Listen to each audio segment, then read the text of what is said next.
اللہ والحمد للہ والصلاة والسلام علی رسول اللہ وعلی آلہ وصحبہ اجمعین اما بعد۔ زکوٰۃ الفطر نقد کی شکل میں نکالنا جائز نہیں ہے اور مال کی شکل میں اسے نکالنے کے بارے میں علماء کا اختلاف معتبر نہیں ہے۔ یہ اس لیے کیونکہ اللہ کے نبی صلی اللہ علیہ وسلم نے حکم دیا ہے زکوٰۃ الفطر یا صدقہ فطر کو ایک سا نکالنے کے کھانے کی چیزوں میں سے، جیسا کہ ابن عمر رضی اللہ عنہما سے ثابت ہے، جسے امام بخاری نے روایت کیا ہے کہ انہوں نے کہا امر النبی صلی اللہ علیہ وسلم بزکاة الفطر صاعا من تمر او صاعا من شعیر، یعنی رسول اللہ صلی اللہ علیہ وسلم نے حکم دیا زکوٰۃ الفطر میں سے ایک سا کھجور یا ایک سا جو نکالنے کا۔ یہی جمہور علماء کا قول ہے، اور جن علماء نے یہ کہا ہے کہ اسے نقد کی شکل میں نکالا جا سکتا ہے یہ صرف رائے اور قیاس ہے، اور قاعدہ ہے لا قیاس مع النص، نص کی موجودگی میں یعنی نصوص قرآن و سنت کی موجودگی میں قیاس نہیں ہے، یا یہ کہا جاتا ہے اذا ثبت النص بطل القیاس، اگر نص سے ثابت ہو جائے کوئی بات، یعنی قرآن و سنت سے کوئی بات ثابت ہو جائے تو پھر قیاس باطل ہے۔ اور اس حدیث میں صاف نبی صلی اللہ علیہ وسلم کا حکم بیان کیا ہے۔ ابن عمر رضی اللہ عنہما نے کہتے ہیں امر النبی صلی اللہ علیہ وسلم بزکاة الفطر صاعا من تمر او صاعا من شعیر، یعنی نبی صلی اللہ علیہ وسلم نے حکم دیا زکوٰۃ الفطر میں ایک سا کھجور یا ایک سا جو نکالنے کا۔ لہٰذا جو علماء کہتے ہیں کہ نقد نکالا جا سکتا ہے ان کے پاس کوئی شرعی دلیل کتاب و سنت سے نہیں ہے، بلکہ وہ قیاس ہے یا ان کی رائے ہے۔ اور ائمہ مجتہدین رحمہم اللہ نے اگر کوئی اجتہاد کیا اور اجتہاد کرنے میں اگر غلطی ہو گئی تو انشاءاللہ ان کی لغزش مغفور ہوگی، لیکن بعد کے لوگوں کے لیے جن کے پاس دلیل موجود ہے انہیں آنکھ بند کر دلیل سے چہرہ نہیں پھیرنا چاہیے۔ لہٰذا ہم کہیں گے کہ یہ جو اختلاف ہے یہ اختلاف ضعیف ہے، یعنی یہ اختلاف کمزور ہے،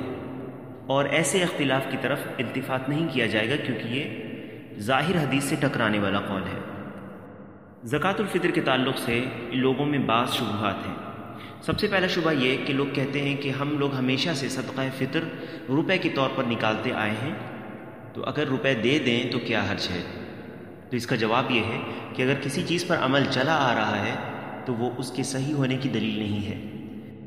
ہم کہیں گے کہ صدقہ فطر نقد کی شکل میں دینے میں حرج ہے کیونکہ یہ حدیث کے مخالف ہے جس میں نبی صلی اللہ علیہ وسلم نے کھانے کی شکل میں صدقہ فطر ادا کرنے کا حکم دیا ہے، جیسے کہ بخاری میں ابن عمر رضی اللہ عنہما سے روایت ہے امر النبی صلی اللہ علیہ وسلم بزکاة الفطر صاعا من تمر او صاعا من شعیر۔ دوسرا شبہ یہ کہ کھانے کے بدلے میں مال دینا زیادہ بہتر ہے، کیونکہ فقیر چاہے تو کھانا خرید لے یا اگر دوسری ضرورت ہوگی تو اس مال سے پورا کر سکتا ہے، تو مال دینا زیادہ بہتر ہے۔ اس کا جواب یہ ہے کہ یہ عقلانیت ہے، کیونکہ یہاں نبی صلی اللہ علیہ وسلم کی احادیث کی موجودگی میں عقل کو مقدم کیا جا رہا ہے۔ سال بھر فقیر اور مسکین کو زکوٰۃ، عام صدقات اور خیرات میں مال ہی دیا جاتا ہے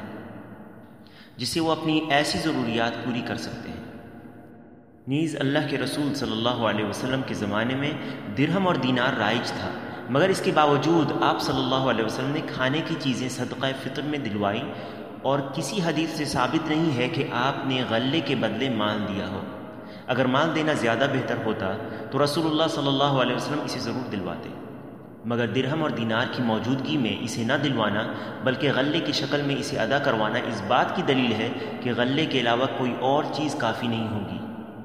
اور ہم یہ جانتے ہیں کہ سب سے بہترین طریقہ محمد صلی اللہ علیہ وسلم کا طریقہ ہے، وخیر الہدی ہدی محمد صلی اللہ علیہ وسلم وشر الامور محدثاتها۔ تیسرا شبہ یہ کہ اس معاملے میں علماء کا اختلاف ہے، تو اس کا جواب یہ ہے کہ غلے کی شکل میں زکوٰۃ الفطر ادا کرنے میں صحابہ کے مابین کوئی اختلاف نہیں تھا، اور ہر اختلاف معتبر بھی نہیں ہوتا۔ صریح اور صحیح نصوص کی غیر موجودگی میں ایسے فقہی مسائل جن میں دلائل کے اندر احتمال ہو تو وہ اختلاف معتبر ہو سکتا ہے، مگر صحیح اور صحیح احادیث کے مقابلے میں اگر رائے یا قیاس ہو تو ایسا اختلاف غیر معتبر ہے جس کی طرف التفات نہیں کیا جاتا بلکہ حدیث پر عمل ہوگا۔ اللہ سبحانہ وتعالیٰ کا فرمان ہے یا ایھا الذین آمنوا اطیعوا اللہ واطیعوا الرسول واولی الامر منکم، فإن تنازعتم في شيء فردوه إلى الله والرسول الآية۔ اور یہی امام ابو حنیفہ رحمہ اللہ کا قول ہے، اذا صح الحدیث فهو مذہبی، اگر صحیح حدیث آ جائے تو وہی میرا مذہب ہے۔ یہاں پر ایک بات اور بتا دیں کہ علماء کے اختلاف کو لوگ مستحب چیزوں میں تو قبول نہیں کرتے، جیسے تراویح کی رکعات کے معاملے میں، مگر